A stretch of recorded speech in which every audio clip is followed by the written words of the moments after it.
네, 안녕하세요. 정충진 변호사입니다. 해법과 부실채권, 저당권 매입 같은 거 이런 아주 복잡한 것들이 뒤섞여 있는 굉장히 고급스러운 노하우입니다.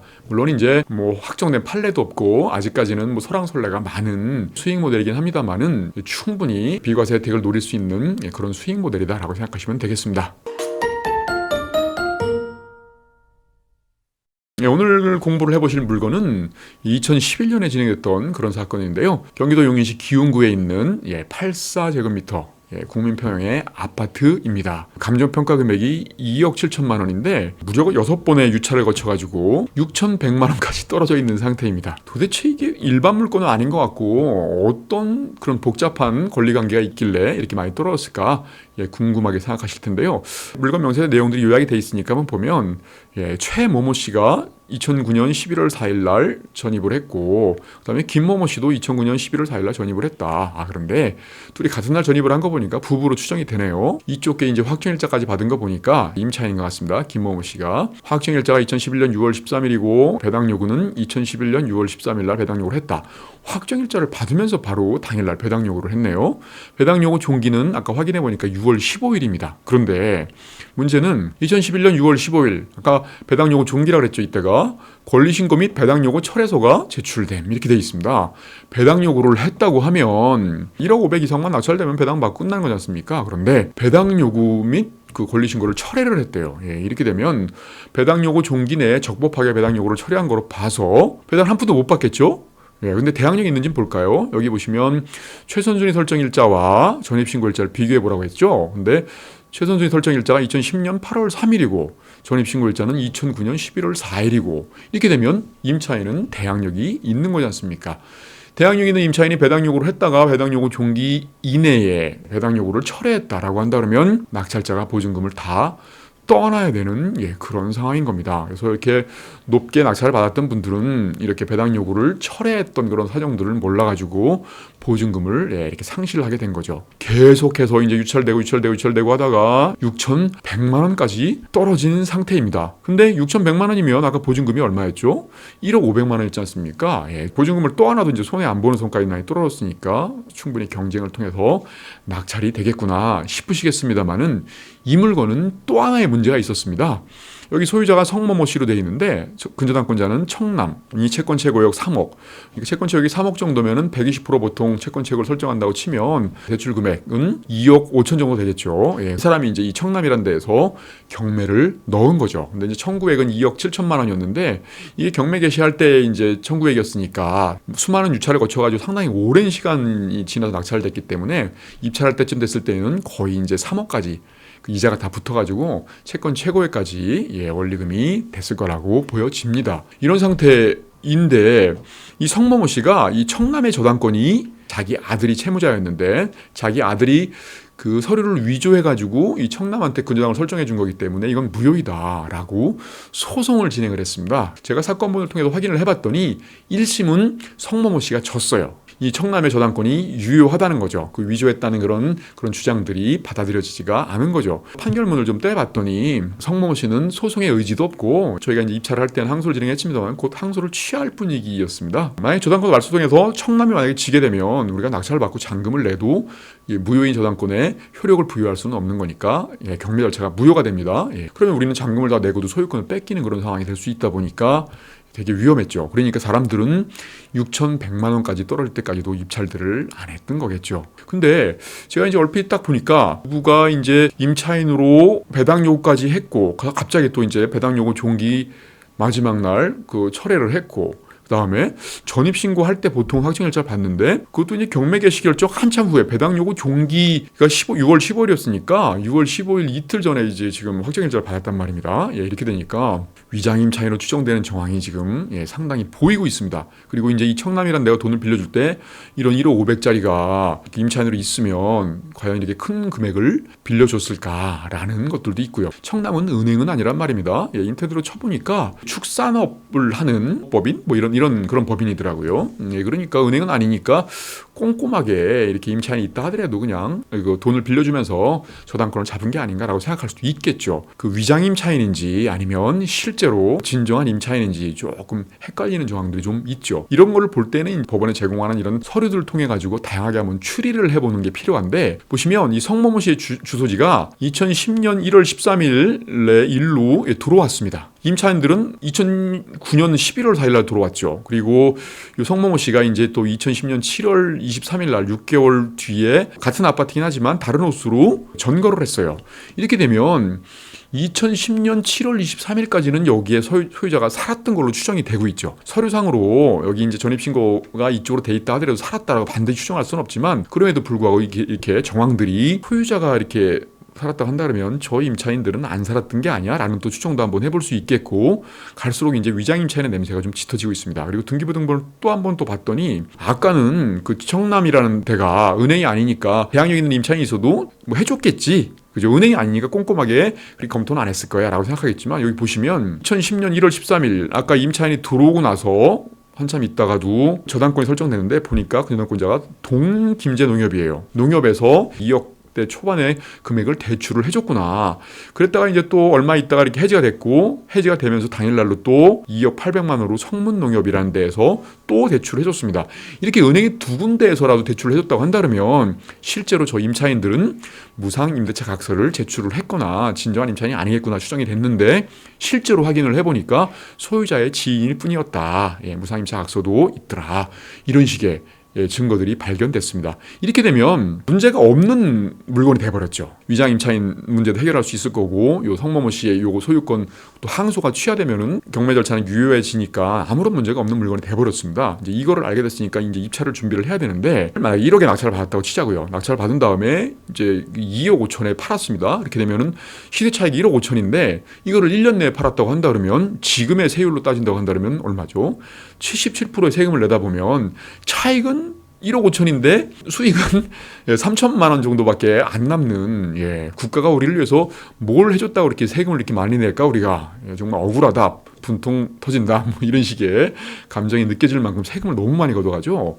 그런데 세금을 한 푼도 안 낼 수 있는 그런 방법이 있다, 그런 기법이 있다, 그런 경매 기술이 있다고 한다 그러면 한 번쯤은 써먹어 볼 만하겠죠. 여기 청남이라는 데가 이제 채권 최고에 3억 꽉 찼다 그랬죠. 아까 3억까지 꽉 찬 이 채권을 우리가 인수를 해오는 겁니다. 저당권을요. 아까 보시면은 이게 6,100만 원까지 떨어졌으니까 이 사람을 찾아가가지고, 거기는 저당권이 말소되네 만에 이런 소송도 걸려 있지 않습니까? 그러니까 저당권이 무효가 되면 한 푼도 못 건지는 그런 상황. 게다가 이제 이 위장임차인지 뭔지를 이 청남 이런 데서는 모를 테니까 이 양반들은 내가 배당을 기껏해야 뭐 6천만 원보다 뭐 7천만 원 이렇게 배당을 받겠구나 생각을 하고 있는데, 우리가 가가지고 청남한테 가서 협의를 해가지고 우리가 그러면 그 3억짜리 저당권을 1억에 사옵니다.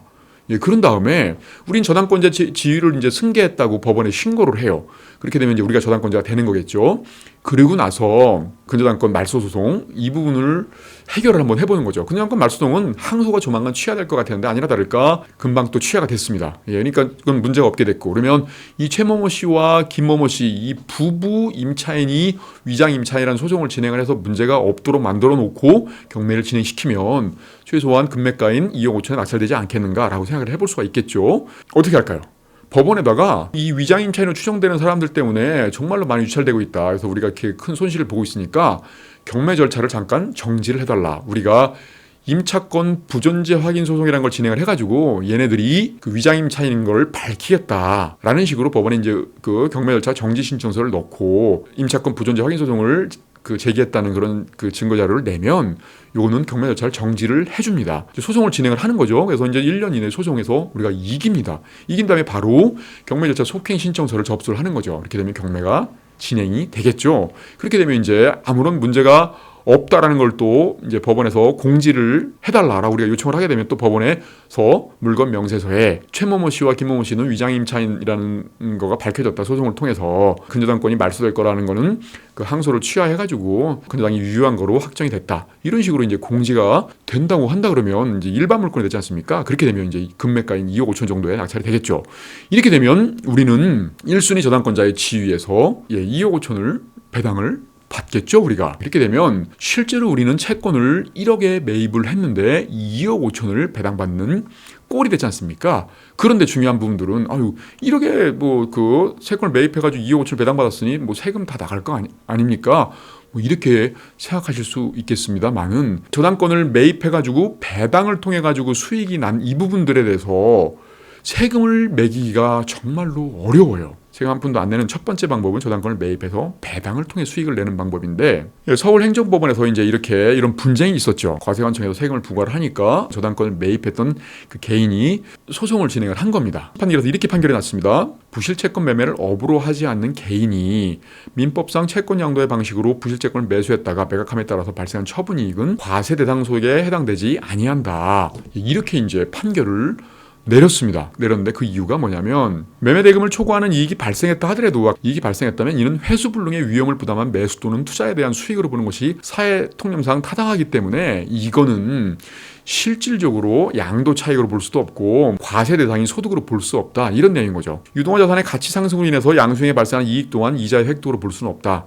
이게 이자라고 판단을 해가지고 과세관청에서 세금을 부과했던 것 같아요. 또 하나는 현실적으로 유동화 자산의 평가 가치가 상승 또는 하락할 경우 그로 인한 이익 또는 손해는 찰자가 부담하기로 하는 내용의 의사가 상호 합치되었다 해석하는 것이 거래관념에 부합한다. 부동산 저당 채권을 매수해서 얻은 이런 채권은 비영업대금으로서 이자 소득에 해당된다고 볼 수 없다. 게다가 또 이제 방론으로 뭐라 해놨냐면, 경매 사건에서 배당 절차는 비용, 이자, 원본 이렇게 이제 순서로 변제 충당이 됩니다. 무슨 말씀이냐면, 내가 이제 아까 원금 2억 5천이었고 이자가 뭐 한 3천만 원, 4천만 원 나왔다 그러면 이자에 먼저 충당이 되고 나머지가 원금의 변제 충당이 되는데, 만에 하나 이게 이제 뭐 원래대로 그냥 1억에 낙찰이 됐다고 치자고요. 그렇게 돼도 이자에 먼저 충당이 되면 그거를 이자 소득으로 봐가지고 과세를 하게 되면 나는 지금 원금도 거의 크게 손실을 보게 되는 상황인데 이자를 얻었다는 이유로 과세를 하게 되면 그건 좀 이상하지 않습니까? 그렇죠? 예, 그런 취지로 이렇게 낙찰자가 이겼습니다. 과세관청에서 항소를 했는데 항소가 기각이 됐습니다.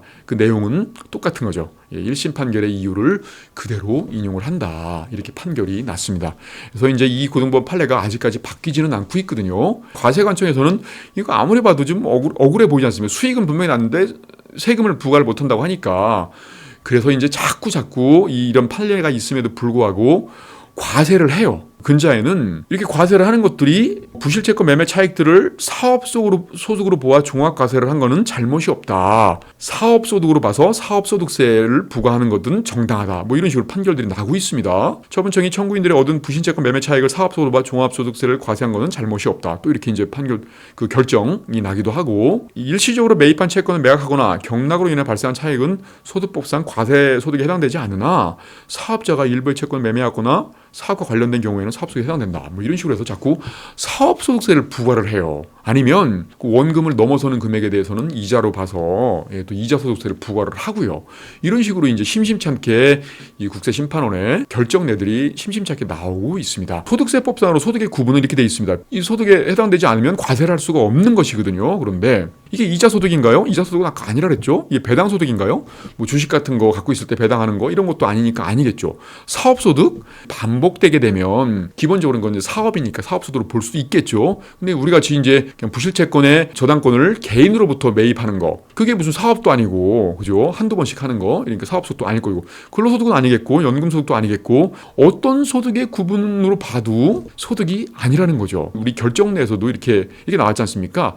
일시적으로 매입한 채권을 매각하거나 경락으로 인해 발생한 차익은 소득법상 과세소득에 해당되지 않는다. 사업적으로 반복적으로 계속적으로 매입하는 것들은 사업소득으로 볼 여지가 있지만, 이렇게 한두 번씩 매입하는 거, 사업이 아닌 그런 거라고 한다 그러면 과세 대상이 아니다라고 또 국세심판원도 이렇게 판단을 내리고 있고요. 그러니까 아까 같이 이제 우리가 저당권을 매입을 해가지고 법적인 문제를 정리한 다음에 경매 절차를 속행시키고 배당을 해서 2억 5천을 배당을 받았다라고 하면 실제로 채권을 매입한 금액은 1억이고 2억 5천의 차익을 났지만 그거는 사업소득도 아니고 과세를 할 수 없다는 게 공통된 관점이겠죠. 세금 77% 내고 나니까 3천만 원밖에 안 남았는데 이제는 1억 5천이 그대로 우리의 수익이 됐습니다. 예. 그리고 대법원 판결의 이제 취지를 한번 보면 부실채권 매입, 저당권 매입에 대한 사례는 아니지만 어느 개인에게 발생한 소득이 소득세법에 열거된, 아까 소득세법에 쭉 열거된 것들 보셨죠? 거기 소득에 해당되지 않는 경우에는 소득세 납세 의무가 성립하는지 여부, 소국이란 말은 안 된다는 의미입니다. 과세를 해야 된다는 것들을 입증을 해야 되는 상황인데 아까 잠시 살펴봤습니다만은 그 참 쉽지 않죠. 예. 이자 소득으로 가기도 어렵고, 그다음에 양도 소득으로 가기도 어렵고, 사업 소득으로 가기도 어렵고, 우리는 특히나 또 사업자가 아니니까 해당이 안 되고, 비록 설왕설래가 지금 많은 수익 모델이긴 합니다만은 일시적으로 1년에 한 번 뭐 이렇게 뭐 해를 바꿔서 과세 기간을 한 번씩만 쓴다고 한다면 계속해서 반복적으로 이렇게 사업을 하는 그런 것들에 해당되지만 않는다고 한다면 과세하기가 참 어렵겠다. 그러면 1억 5천이 고스란히 우리의 수익이 될 것이다. 이렇게 느껴보시면 되겠고요. 세금 또 한 푼도 안 내는 법 두 가지. 이제 우리 경매라는 사람이니까 배당을 받는 것보다는 한번 낙찰을 받아보시자고요. 저당권 매입을 통해 가지고 경매로 낙찰받아 수익 내는 방법. 이 두 번째 방법인데 아까 잠깐 보시면 이 물건에서 6,100만 원까지 이렇게 떨어진 상태입니다. 이렇게 됐을 때 높게 쓰는 사람들은 1억 정도, 그다음에 낮게 쓰는 사람들은 뭐 6,200만 원, 6,400만 원 이렇게 이제 서로 이제 자신감에 따라서 입찰가가 달라지겠죠. 이거를 뭐 남들은 막 6천만 원에서 뭐 1억 사이에서 왔다 갔다 하고 쓰고 있을 때 우리는 2, 3억짜리 이거를 낙찰 받은 다음에 2억 5천에 우리가 딱 낙찰을 받는 겁니다. 그러면 이제 여기저기서 환성이 터지겠죠. 뭐 초보인가 보다, 뭐 미쳤나 보다, 뭐 이런 식으로. 예, 그렇지만 우리는 당당하게 잘 그 영수증을 딱 받고, 예, 우리를 비웃었던 사람들 향해서 싹 한번 웃어준 다음에, 그런 다음에 2억 5천에 낙찰을 받았으니까 우리는 이제 잔금을 2억 5천을 내야겠죠. 대출을 받아낼까요? 아니죠. 왜냐하면 2억 5천을 내가 잔금을 내도 어차피 우리는 1순위 저당권자의 지위이기 때문에 그대로 우리한테 배당이 되겠죠. 그러니까 이 매각대금과 나한테 배당될 금액을 상기 처리하자라고 해서 법원에 상기 신청을 하게 되면 매각대금 2억 5천을 안 내도 됩니다. 그렇게 되면 우리는 2억 5천에 낙찰받았지만 결국은 얼마에 낙찰받은 꼴인가요? 이 채권을 아까 우리가 1억에 샀으니까 3억짜리 채권을 산 그 1억에 낙찰받은 꼴이 되겠죠. 그죠? 2억 5천에 낙찰받은 다음에 이 최某모 씨와 김某씨를 상대로 해서 명도 소송을 진행하거나 인도명령을 제기를 해가지고 아무런 문제 없이 명도를 받는다라고 해보십시오. 그렇게 해결한 다음에 1년 이내에 팔았다고 치자고요. 양도 차익 1억 5천이니까 세금 뭐 1억 한 2천 내고 수익은 3천이다. 이렇게 될까요? 아니죠. 2억 5천에 낙찰받아가지고 2억 5천에 팔았으니까 양도 차익은 0원이 되는 거지 않습니까? 0원이 되니까 양도세가 없지요. 게다가 보너스로 뭐가 있냐면 아까 우리는 3억짜리 채권을 샀는데 2억 5천만 배당을 받았지 않습니까? 그러니까 5천만 원이 남아있단 말입니다. 이 남아있는 금액을 가지고 채무자를 상대로 지급 명령을 신청을 해요. 그래서 이자 12%, 당시에는 이자가 25%였습니다. 그러니까 꽤 그때 높았을 때죠. 그렇게 되면 4년만 지나면 원금이 더블로 됩니다. 이렇게 되면 이 지금은 경매가 들어가가지고 상황이 안 좋지만 이 양반이 이제 재기를 해가지고 경제가 좋아지고 뭐 집도 사고 사차도 사고 그러면은 더블 5천만 원이 1억 된 4년 후에 그 더블 된 금액을 가지고 또 경매를 통해서 회수를 할 수도 있겠죠. 이런 보너스 수익도 생긴다는 겁니다. 이제 물론 이제 국세청이 또 바보가 아니니까 한 번쯤은 이제 다 이게 얼마에 채권을 매입했는가 다 꼼꼼하게 검토를 해보겠지만 아무리 국세청이 그 세금을 징수하는데 혈안이 돼 있다 하더라도 이 개인적으로 경매가 절차 진행되는 거 그리고 채권 사가지고 이게 하는 것들에 대해서 어찌 알겠습니까? 이제 우리가 이거를 그 채권을 사서 하는 경우 이런 경우에는 좀 우리가 부당한 이득을 취하는 것처럼 보이겠습니다만은 청남이 만약에 6천만 원까지 떨어진 거를 2억 5천에 낙찰받아서 치자고요. 정리를 한 다음에 2억 5천에 팔았다고 치자고요. 그러면 이 청남을 상대로 양도세를 내야 된다 할 수 있을까요? 못하죠. 이 청남은 원래 그 2억 5천을 배당받을 권리가 원래 그 채권이 자기 거였으니까요. 근데 그 채권을 이렇게 회수의 가능성이 그 거의 뭐 희박한 이 채권을 우리가 헐값에 샀다고 해서 청남한테는 양도세를 하지 못했는데 이 저당권자가 바뀌었다는 이유로 양도세를 1억 2천이나 추징한다는 거 이것 좀 되게 불합리해 보이죠. 그런 관점에서 본다고 치면 이게 양도 차익이 아니죠. 양도 차익이라는 거는 3억짜리를 1억에 인수를 했습니다. 그런 다음에 다른 사람한테 또 그 1억 5천에 팔았어요. 그렇게 되면 이제 그게 이제 채권을 판 양도 차익이 되고 그러면 양도세가 이제 과세가 될 수 있겠죠. 이게 될 수 있겠지만 이거는 우리가 그 낙찰 받아가지고 양도 차익을 영원으로 만드는 그런 기술을 구사한 거지 않습니까? 그래서 세금을 부과한다는 거, 이 양도 차익으로 부과할 수는 없겠죠. 세금을 부과하기가 정말로 어렵다. 이런 관점에서 접근하시면 되겠습니다. 만약에 세금이 부과된다 하더라도 절세 효과는 또 충분히 누릴 수 있으니까 최악의 경우로 하더라도 절세 효과는 분명히 있는 거죠. 그렇지만 아직까지 확립된 그런 판례들이 없기 때문에 충분히 양도세 한 푼도 내지 않고 수익을 낼 수 있는 유력한 방법이다. 게다가 아까 2억 5천 말고 남은 금액 있지 않습니까? 그 5천만 원 남은 거 이런 부분들에 대해서는 또 보너스로 수익을 낼 수 있는 그런 거다. 이렇게 되면 실제로는 양도세 한 푼도 안 내면서 보너스까지 생겼으니까 굉장히 좋은 수익물들이 될 수 있겠죠. 어떠신가요, 여러분들? 나중에 이제 이런 물건들, 특수 물건을 저렇게 큰 걸 가려내는 것도 중요하지만 특수 물건을 가려내서 수익이 났는데 뭐 절반 이상을 세금으로 낸다 그러면 정말로 허탈하겠죠. 근데 이런 식으로 상상을 통해서 아니면 법리를 이용해서 양도세를 한 푼도 안 낼 수만 있다고 한다 그러면 여러분들 행복한 부자의 꿈은 멀지 않았을 거라고 생각을 합니다. 저는 정충진 변호사였습니다. 감사합니다.